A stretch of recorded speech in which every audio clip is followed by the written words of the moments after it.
Guys, I just got this message. An Earth angel can only pretend to be human for so long.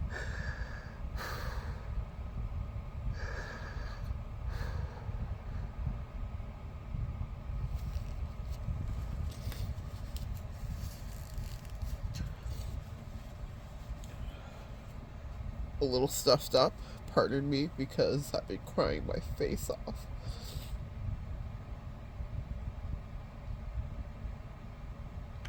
This is for people that know that they have a spiritual calling.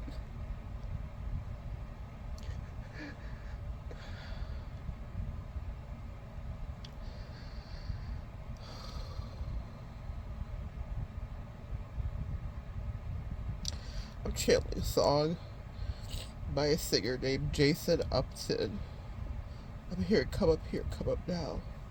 Arise, arise, O sleeper.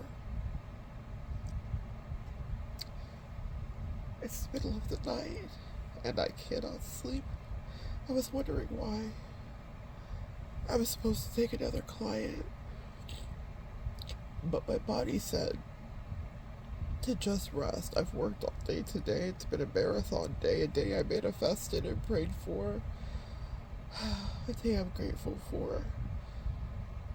But I knew at some point it was time for me to pivot from servicing others to servicing myself so that I could in turn refill up to service others.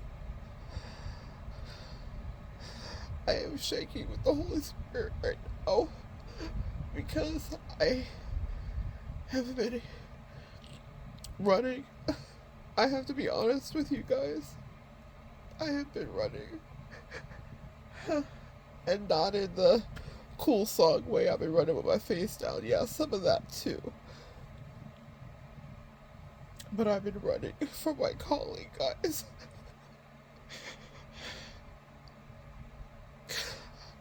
God is showing me Jonah. And he's showing the Bible story version of Jonah. So I'm seeing like an animated picture drawing, and he's got a single candle inside of the belly of the whale, and I'm seeing the rib cage of the whale, and God is saying, you can't hide it here forever.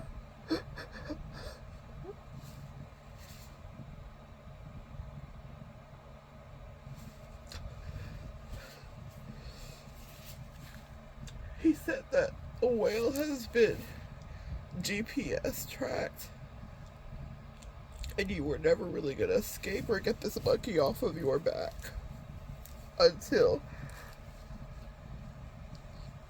you deliver what is your mandate and your spiritual gift. I'm letting some of you that can understand it, let he who has ears to hear this hear. I'm letting you into the process. I've been spiritually broke open. This is something you can't explain to people. And so when I heard the phrase, an earth angel can't pretend to be human forever, I think I've been hiding inside of the shell of my humanity. I think I've been hiding for a long time because I'm terrified, which is not something that I let people see. I come here and I have messages and I have answers, but sometimes, so often, God, He humbles me, and I am going through a purification process that has got me beyond on bended knee. Excuse me, I'm so sorry. See, he said, the devil has been distracting a lot of you guys with superfluous things, and I understand because I've been distracted too. It's so easy to get pulled into the undertow with demons that are not on the same vibration as you because they could never fathom doing whatever some of you are called to do. But I know how terrifying it is to make a dream come true.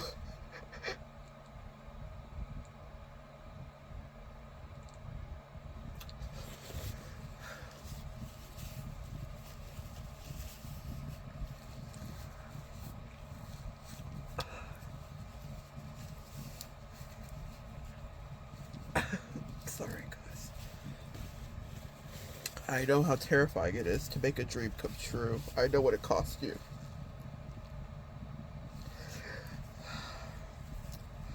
The message is that God is frustrated with some of you. And me too. We're all in trouble, guys, here today. Because we've been hiding the gifts away that we're given. And I know you guys are listening and you're like, but Monette, you do this, but see, there's always another lesson. There's always another step. And even though I can teach more things, and I will, I don't know what I'm supposed to do yet. But see, when the Holy Spirit hearkens to you, just feel pulled. Jonah knew he had to go and speak to Nineveh, and he was tired, and I actually relate. You know, that's not one of my favorite Bible stories. I understood he was a prophet, I understood I'm a prophetess, I get it, but I didn't really have any real affinity to that story. I'm more related to Joseph, and God said that part of your story.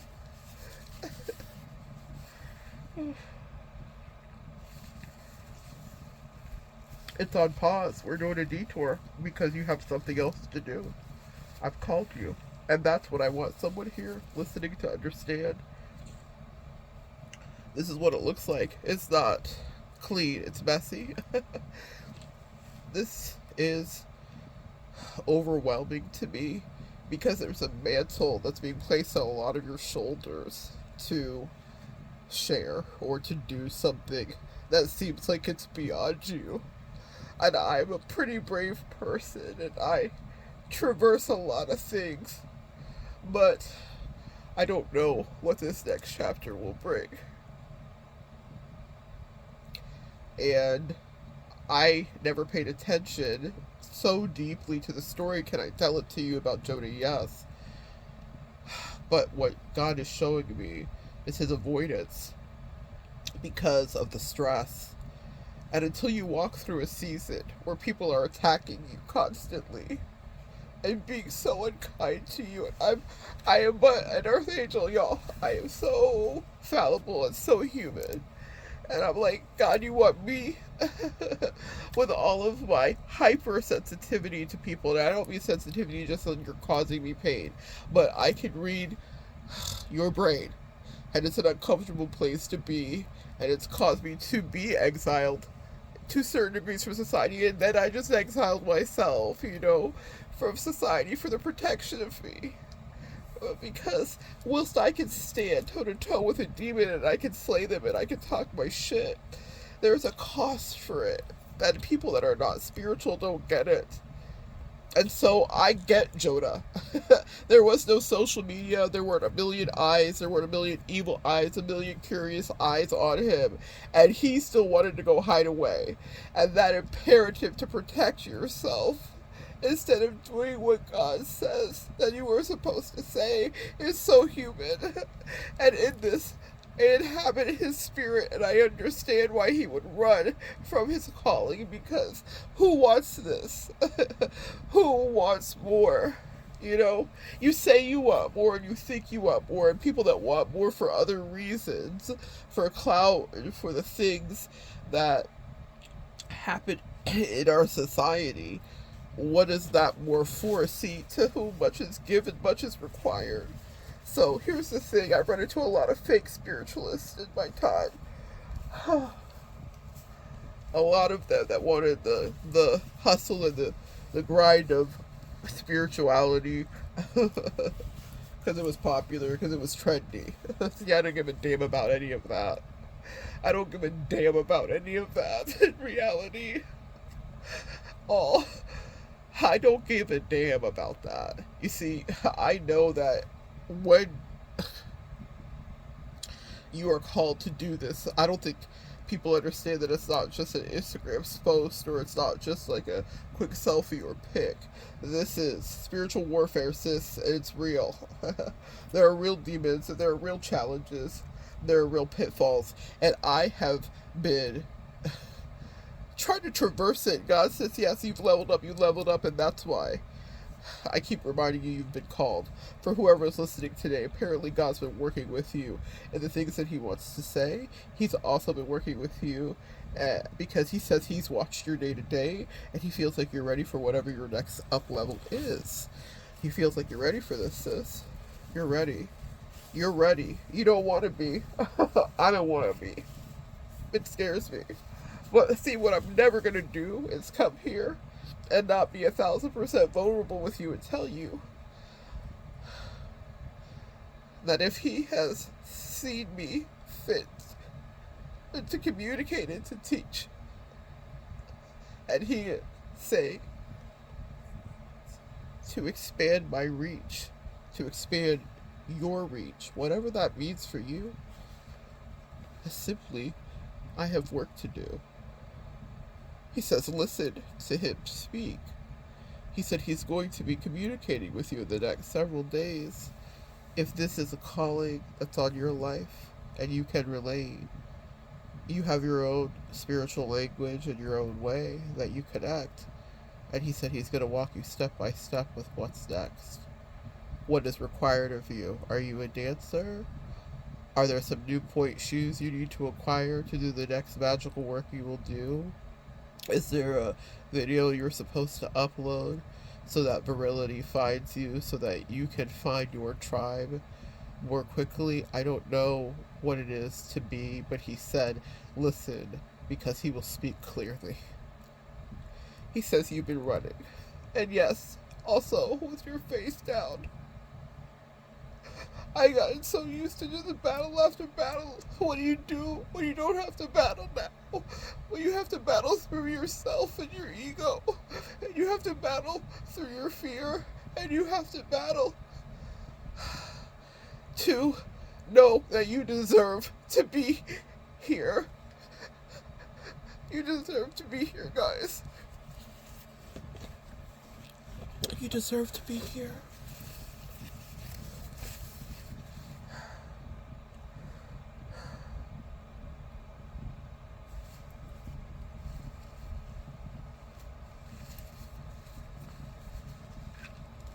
You deserve to be here. You deserve to take up space. You deserve to have your radiant face light up the place. You deserve to be here.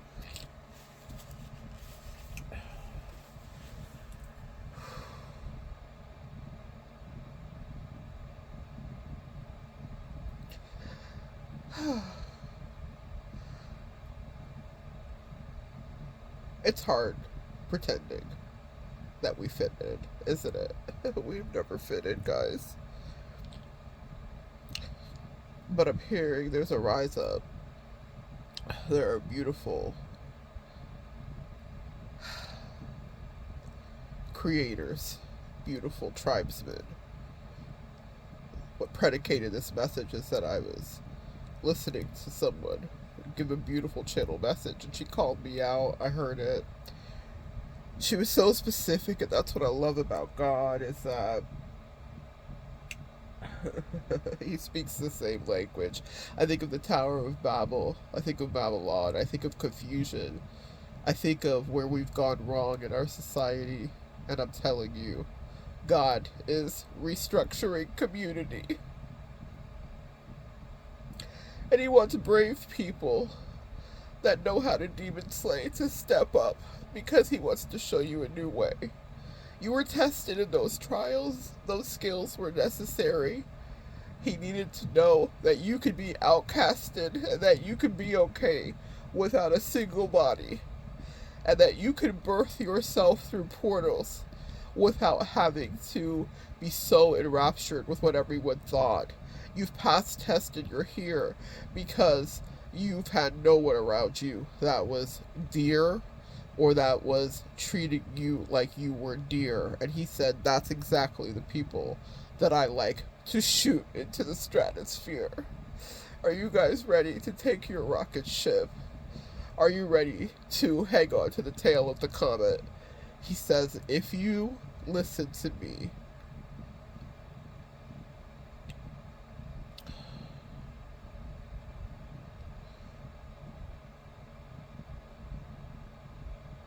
he will never forsake you.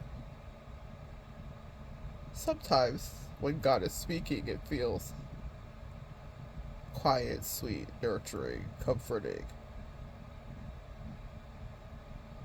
Sometimes it feels like it's so much bigger than you.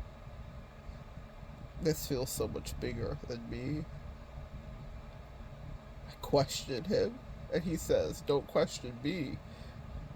He says, you guys are the cadets or the recruits or the people that made it through a boot camp, if you will. You wouldn't be here if you weren't a Navy SEAL. And that's the level of testing that I think many of you guys went through.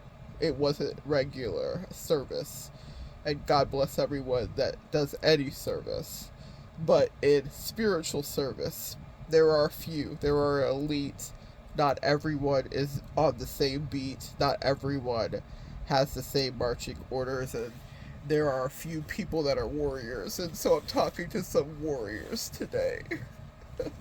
Warriors that love to stay in a quiet hermit place. I know I do. But God is calling you. And He's calling me too. So I'm going to tell you how this goes now that I can regulate myself a bit. I'm going to go over the hill first here for our little community. I'm going to do whatever it is that God is pushing me to do. I don't understand it. I don't even know what this is. But I'm going to do it.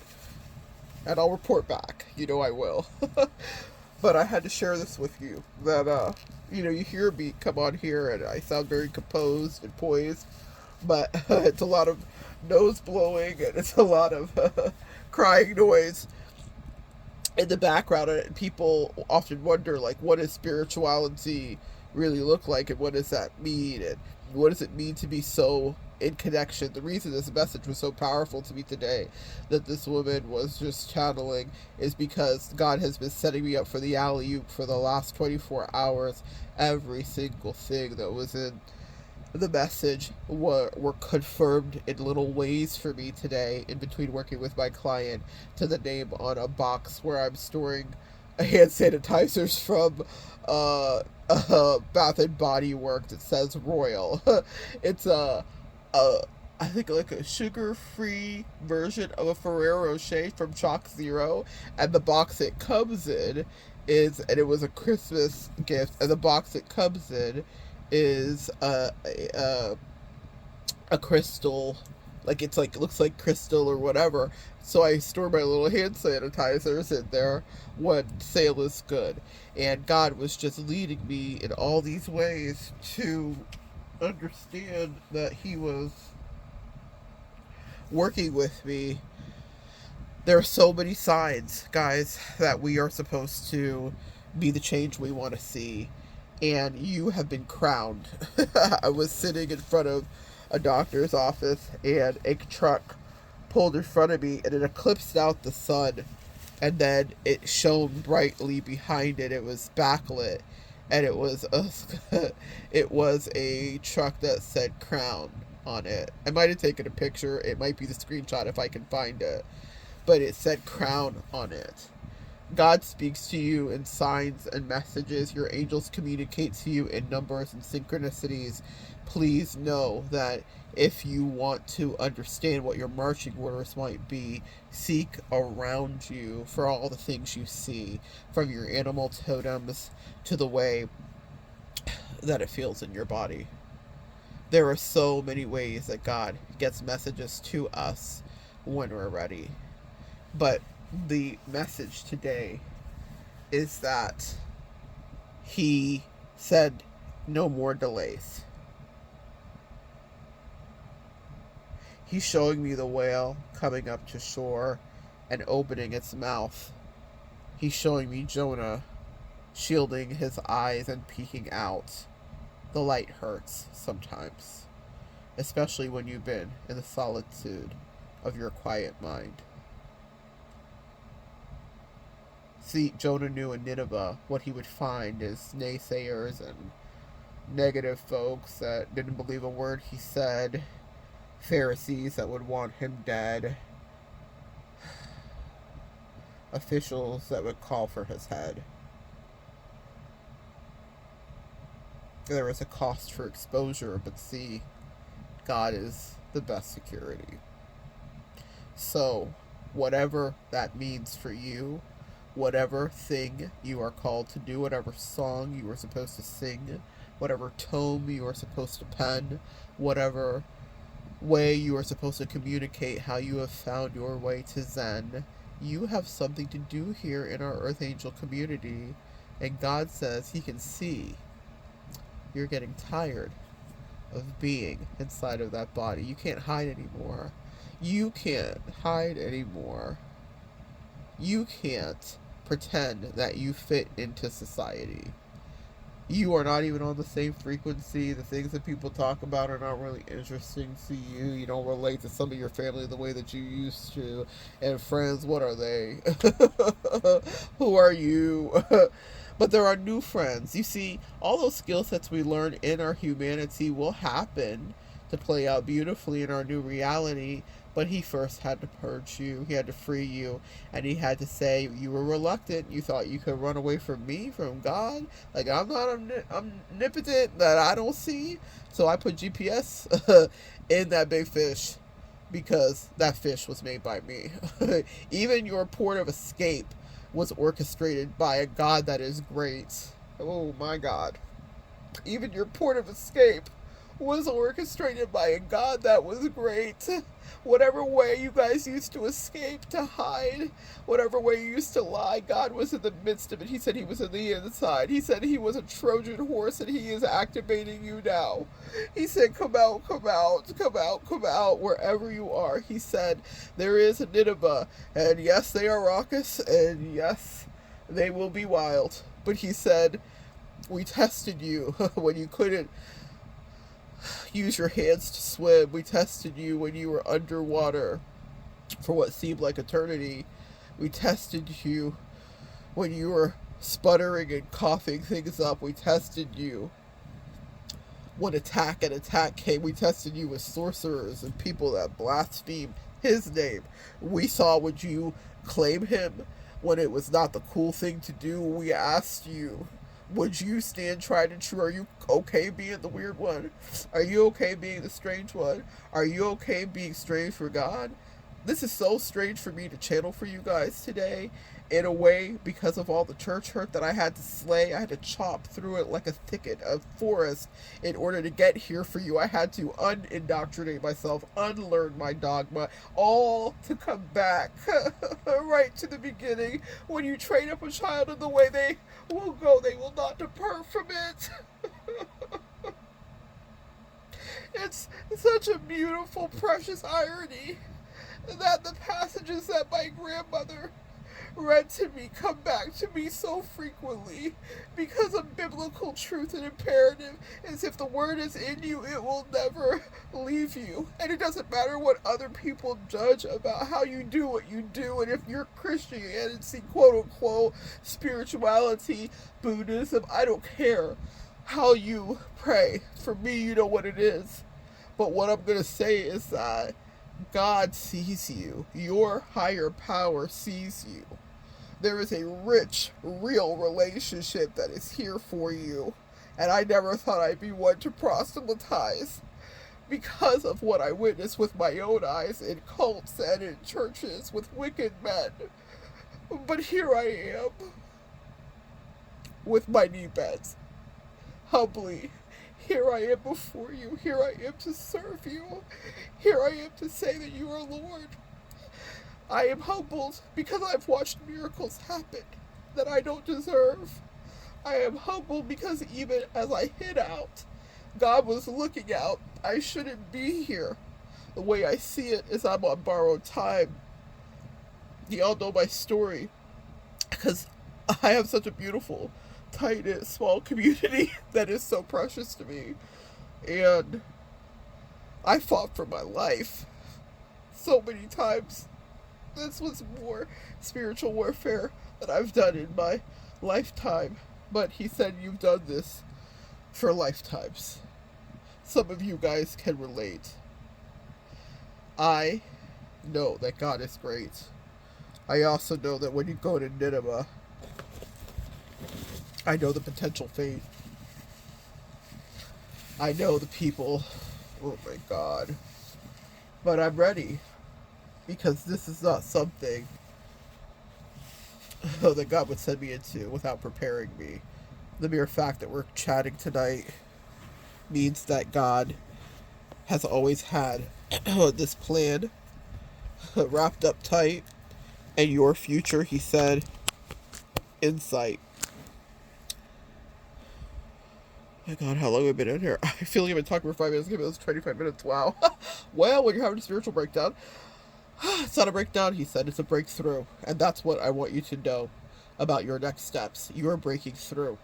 I expect for you guys in the next few weeks to have revelations that will befall you, epiphanies and synchronicities that will open themselves up to you. You also have to be obedient to listen when God says be still, because he wants to talk to you. You see, I am West Indian, so my workaholic brain said, yeah, sure, I've been working for 9 hours today. What's another few? And I really meant it. I was taking a break and I was going to get back to my client. And God said, wait, can we talk? Can we talk for a minute? Yes, God. Is my spirit in it? Yes, God. That's how important it is to be able to listen, because God will stop you in the nick of time so that you can understand that he is channeling messages to your mind. You don't need me. You don't need an intermediary. You do not need someone. When they talk about the Ark of the Covenant and the veil ripping, that is symbolic to me, whether it happened in reality or not. It means that you don't need to talk to the priest. You don't need to talk to the wicked men that can bring no relief. You talk to God. He loves to hear you speak. You talk directly to the source. You talk like I'm talking to you. You talk like you hear me when I'm in prayer. This is exactly what you do, but you do it and you curate it for what feels comfortable for you. Not everyone's so effusive. Not everyone has so many words to say. Sometimes when you get down on your knees, you are gutted by what's happening, and all you can do is in silence pray. All you can do is say, all to Jesus I surrender. I have no thing that I can do. I was up against beasts that were burdens, that were certain death sentences. And so I know I have no power. But if God wants me to be here, it is extended hour by hour. When the doctor told me pulmonary embolism, I couldn't really let my brain even think around it.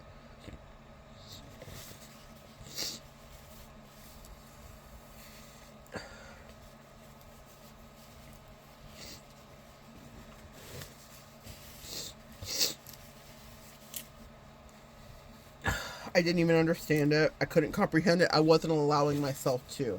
When they said, slow down, wait, we're grounding you. I said, okay, I get it. They said, do you know how serious this is? This is a widowmaker. This is a haymaker. You're not supposed to be here, especially at your size, this, that, and the rest. But God said, say less. This is my daughter. Fuck. In who I'm well pleased. I don't deserve his mercy. I'm not a perfect vessel, y'all. I am not a person that gets why this is my life. When I say I'm so imperfect and I don't get it right, but see, what I have is a passion and a fire for the spiritual realm. I just do. I just love them, and they love you too, and they want you to know you have some other work to do. And I'm a testimony, because they didn't let nightmares come true for me. I can't wrap my mind around the medical ease and all of the terminology that was thrown at me. I take the thing they say to take that's going to help me stay here on this earth plane, but should God snap his finger and alight me away? I thought so much about death today. I thought about people that were in accidents, and I was thinking about that boxer that just fought with Jake Paul, and he got into the accident in Nigeria, which it was a hit, y'all, allegedly. I'm just saying what is channeled to me. It that was orchestrated. But God, see, if God says you're still supposed to be here, they said that there was a thing where he was supposed to be sitting in the front seat, but he was taking up too much room and someone couldn't see, and so they switched, and it forever changed the destiny. That's how God works. If you have some level of called passionate mark on you, I don't know what his life is supposed to be, but see, that's the work that God will do. I have no explanation for why I still am here. I have had people try to get me out of here in many ways. Literally a doctor that became an enemy in the strangest way, not solicited and not provoked. Literally, this was spiritual warfare, if ever it would be, and that's why I know that there is something greater in store for me. But also, I know if God wanted to take me tomorrow, then with him I would be. I don't control anything. I can do things, and I can alter things, and I can change things, and I can take the pill. But if he said, "You're done, daughter," then I would be still. And so, life is a miracle. I'm channeling Marcus Aurelius again, Miri Mori, which, a terrible butchered translation, but remember you're dying. That's the translation. And I don't mean to be so macabre, but someone here needs to be so grateful for the life you have, because you may not have health issues and you may not be on the brink of anything, and I'm not trying to leave you with any kind of trauma or feeling worried. But what I want you to know is, like, life is more than worry. That part, because I have got ensconced in it myself, fighting with low vibrational bitches that don't manage their mental health. I get it. I can go tit for tat for the best of them, and sometimes that's orchestrated by God too, because you might be the person to provide the 1-2 punch to people that were undermining. It wasn't you, it was the Spirit of God in you, and that's why God takes so much offense. Touch not my beloved and do my prophet no harm. We say it and people think it's like a joke.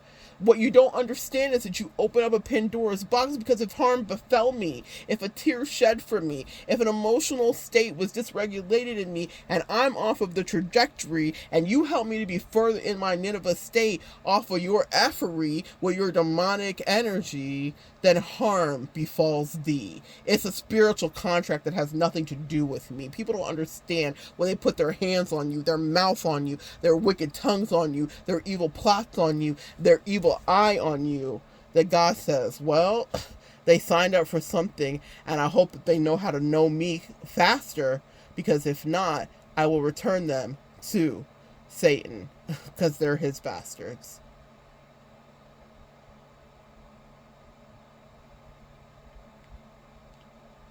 Rejoice, rejoice. God is ready to use each and every one of your voice. You have work to do. I'm hearing an echo when I heard nothing before. This is so wild. God is amazing. And so I'm going to go. Thank you for bearing with me. If you listen to all that, then you're now in the know. You've been put on alarm, and in 2026, you have no choice but to grow. Especially if you're over here, because one thing I'm not is disobedient. And if I've got this message, I follow the mandate. And it will be something that you will walk through with me. I will hold your hand and I will guide you, because you guys are not siphoning energy. I can tell you're here to truly evolve with me.